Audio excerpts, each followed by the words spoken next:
Hello, good evening. Rajkumar here.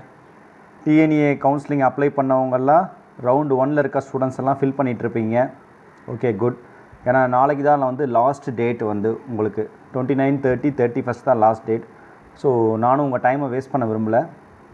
நான் ஒரு set of 40 colleges மட்டும் ரெடி பண்ணியிருக்கேன். அதில் என்ன பண்ணியிருக்கேன்னு நான் சொல்லிடுறேன். இப்போ அண்ணா யூனிவர்சிட்டி வெப்சைட்டில், அதாவது டிஎன்இஏ வெப்சைட்டில் உங்களுக்கு மினிமம் கட் ஆஃப் இருக்கும். மினிமம் கட் ஆஃப்னா ஒரு காலேஜில் ஒரு பிரான்ச்சில் கடைசியாக யார் எடுத்தது அப்படின்ட்டு. நான் என்ன பண்ணியிருக்கேன்னா மேக்ஸிமம் கட் ஆஃப், அதாவது எந்த இடத்துலேருந்து அந்த பிரான்ச் ஸ்டார்ட் ஆகிருக்கு, எந்த கட் ஆஃப்லேருந்து அந்த பிரான்ச் ஸ்டார்ட் ஆகிருக்கு அப்படிங்கிறத நான் அனலைஸ் பண்ணி போட்டிருக்கேன். அது ஒரு செட் ஆஃப் 40 காலேஜஸ்க்கு பண்ணியிருக்கேன். ரெப்யூட்டட் காலேஜஸ்க்கும் பண்ணியிருக்கேன், நார்மல் காலேஜஸ்க்கும் பண்ணியிருக்கேன். ஸோ அதை மட்டும் நான் இங்கே ஷேர் பண்ண போகிறேன். இப்போ பார்த்திங்கன்னா அது ஒரு காலேஜ் தான் இப்போ ஷேர் பண்ண போகிறேன். ஏன்னா இன்னும் கவுன்சிலிங் இருக்குது, 30-40 டேஸ் கவுன்சிலிங் இருக்குது. ஸோ அதனால் ஒவ்வொரு காலேஜாக நான் ஷேர் பண்ணுவேன். இப்போ நீங்கள் பார்த்துக்கலாம். இப்போ Kumaraguru college of technology, code number 2712. எப்பயுமே கோட் நம்பரை நல்லா தெளிவாக பார்த்துக்கங்க. ரைட். இதில் பார்த்திங்கன்னா ஃபஸ்ட்டு டிபார்ட்மெண்ட் ஏடின்னு போட்டிருந்தா ஏஐடிஎஸ். அதில் ஓசி கட் ஆஃப் பார்த்திங்கன்னா மேக்ஸிமம் 198. 198ங்கிறது என்ன அர்த்தம்னா 198ல் தான் ஆரம்பிச்சிருக்கு.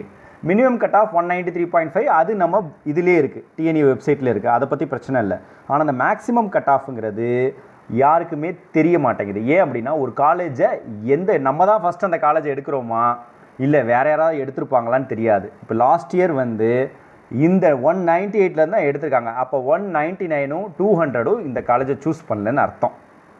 உங்களுக்கு புரிஞ்சிருக்கும்னு நினைக்கிறேன்.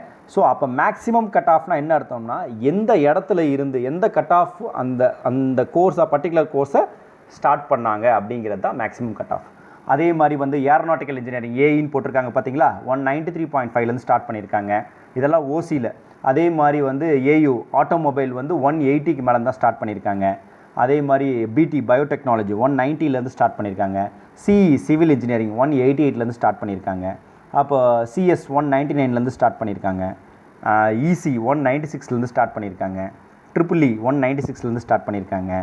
இஐ பார்த்திங்கன்னா 192லேருந்து ஸ்டார்ட் பண்ணியிருக்காங்க. ஸோ இது மாதிரி பல்வேறு இதை நீங்கள் பார்த்துக்கலாம். அதே மாதிரி கம்யூனிட்டி, பிசி கம்யூனிட்டியில் நீங்கள் பார்த்துக்கலாம். நான் community wise maximum minimum cut off எல்லாத்துலேயுமே போட்டிருக்கேன். பிசியில் பார்த்திங்கன்னா 193.5க்கு தான் ஏஐடிஎஸ் குமரகுருவில் ஆரம்பிச்சிருக்கு. ஸோ அதே மாதிரி பார்த்திங்கன்னா சிஎஸ்சி 195 தான் ஆரம்பிச்சிருக்கு. அப்போ பிசியில் 197 எடுத்தவங்க 98 எடுத்தவங்க குமரகுருவை ஆப் பண்ணலன்னு அர்த்தம். அதே மாதிரி இசி 192க்கு தான் குமரகுருவில் ஸ்டார்ட் பண்ணியிருக்கு. அப்போ இந்த தடவை ஒரு 193, 191 எடுத்திருந்தால் குமரகுரு கிடைக்கக்கூடிய சான்சஸ் நல்லா விசாலமாக இருக்கும். அதே மாதிரி பார்த்திங்கன்னா குமரகுருவில் ட்ரிபிள்இ 188க்கு தான் ஸ்டார்ட் பண்ணியிருக்காங்க லாஸ்ட் டைம். ஸோ அதை தெளிவாக பார்த்துக்கலாம் நீங்கள். அதே மாதிரி மெக்கானிக்கல் பார்த்திங்கன்னா 174க்கு தான் ஸ்டார்ட் ஆகிருக்கு. ஸோ அப்போ கண்டிப்பாக அதுக்கு முன்னாடி உங்களுக்கு நிறைய காலேஜஸ் இருக்கும். ஸோ இதை நீங்கள் நோட் பண்ணிக்கலாம். அதே மாதிரி எம்பிசி கோட்டாவிலையும் பாருங்கள். நீங்கள் பார்த்தீங்கன்னா ஏஐடிஎஸ் 192.5 தான் ஸ்டார்ட் ஆகிருக்கு. அப்போ அதுக்கு முன்னாடி வேறு காலேஜஸ் எடுத்துருக்கலாம். இசி பார்த்திங்கன்னா 192க்கு தான் ஸ்டார்ட் ஆகிருக்கு. ட்ரிபிள்இ 188 தான் ஸ்டார்ட் ஆகிருக்கு எம்பிசியில். அதே மாதிரி எஸ்சிஎஸ்டி கேண்டிடேட்ஸும் நீங்கள் நிறையா பார்த்துக்கலாம். பார்த்தீங்கன்னா குமரகுரு மேக்ஸிமம் நீங்கள் 184 எடுத்திருந்தாலே ஏஐடிஎஸ் கிடைக்கும். அது ஸ்டார்டிங் பாயிண்டில் கிடைக்கும். அதே மாதிரி இசி 181 தான் ஸ்டார்ட் ஆகிருக்கு. அப்போ 161 வரைக்கும் உங்களுக்கு கிடைக்கும். சரியா? ஸோ இந்த மாதிரி கட் ஆஃப் அனாலிசிஸ்லேருந்து நம்ம தெரிஞ்சுக்க வேண்டியது என்ன அப்படின்னால் எந்த இடத்துலேருந்து ஒரு காலேஜ் ஆரம்பிக்குது, எந்த இடத்துல அந்த பிரான்ச் முடியுது அப்படிங்கிறது ரொம்ப முக்கியம். நீங்களாக போய் ஒரு புது காலேஜில் நீங்கள் ஒரு 180 கட் ஆஃப் 190 கட் ஆஃப் எடுத்துகிட்டு ஒரு புது காலேஜில் நீங்களாக போய் ஃபஸ்ட்டு பிளேஸ் எடுத்து வச்சிடாதீங்க. ஆல்ரெடி காலேஜஸ் மூவ் ஆகிருக்கா என்னன்னு பாருங்கள்.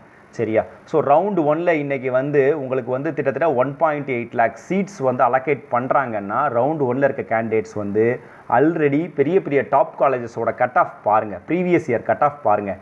யார் முதல்ல எடுத்திருக்காங்க, யார் லாஸ்ட்டாக எடுத்திருக்காங்க. இந்த முதல்ல எடுத்திருக்காங்கங்கிறது உங்களால் கண்டுபிடிக்கிறது கொஞ்சம் கஷ்டம். அதை தான் நான் அனலைஸ் பண்ணி போட்டிருக்கேன். முதல்ல எடுத்திருக்கிறது எதுக்காக நான் போட்டிருக்கேன்னா, நீங்கள் கொஞ்சம் ட்ரை பண்ணிங்கன்னா ஒவ்வொரு பிடிஎஃப்லேருந்து எடுத்து கண்டுபிடிச்சிடலாம். ஆனால் அது கொஞ்சம் கஷ்டங்கிறதுனால நானும் ஷார்ட் லிஸ்ட் பண்ணியிருக்கேன். எதுக்காக இதை பண்ணியிருக்கேன் அப்படின்னா, நீங்கள் தான் முதல்ல அந்த காலேஜை எடுத்துடக்கூடாதுங்கிறதுனால தான்.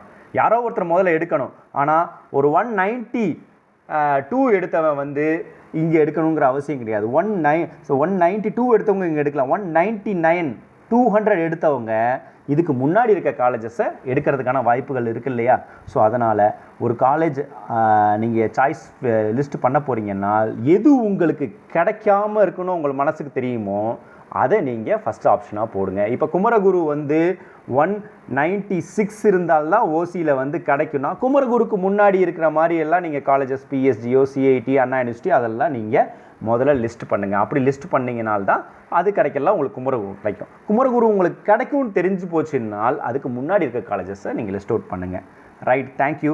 ஸோ ஏதாவது இன்ஃபர்மேஷன் வேணும்னா நீங்கள் என்னை காண்டாக்ட் பண்ணலாம் ரிகார்டிங் டிஎன்ஏ கவுன்சிலிங். தேங்க்யூ.